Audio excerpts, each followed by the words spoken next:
Hi, I'm Natasha Frakes. We're at the Yukon Mining Alliance. Joining us is Ranj Pillai, Minister of Energy, Mines and Resources in the Yukon. Thank you so much for joining us. Thanks for having me. So why do you feel that mining is so important for the Yukon as a jurisdiction? You know, mining's been such a big part of the Yukon history. Of course, starting with the gold rush and then moving through the last 100 years plus. It's a large part of our GDP, and when mining's booming in the Yukon, so does our economy, and that's what we're seeing now. And what are the benefits of the partnership between the government and Yukon Mining Alliance? You know, it's a great relationship. You know, the Yukon Mining Alliance tells our story. They tell our story nationally. They tell our story across North America and globally.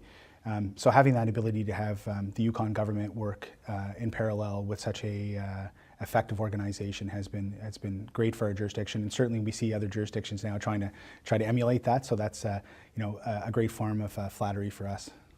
And how does the government support help the average investor?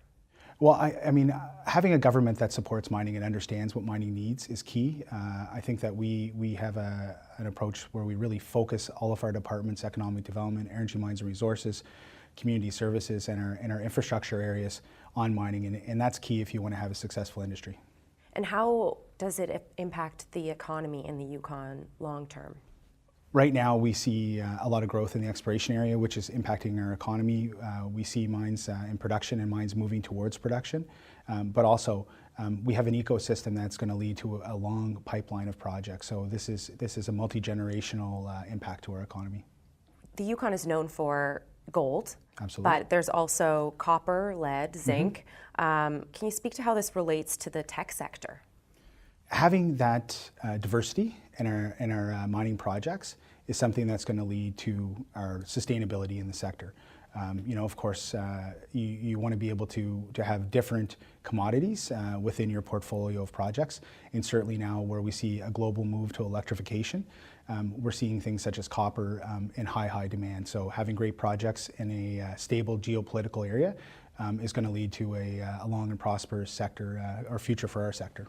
And how is the Yukon investing in infrastructure to support some of these projects and their advancement? Many people and many investors are not aware of the amazing infrastructure that we have in place right now. We have one international airport and 27 different aerodromes, access to three deep water ports, and almost 5,000 kilometers of road in place already.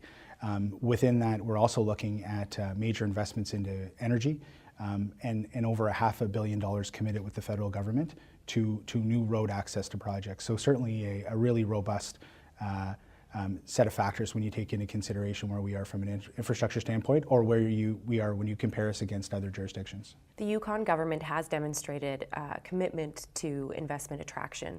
Why is that such a priority? I think in the same way that you see many jurisdictions now courting different tech companies.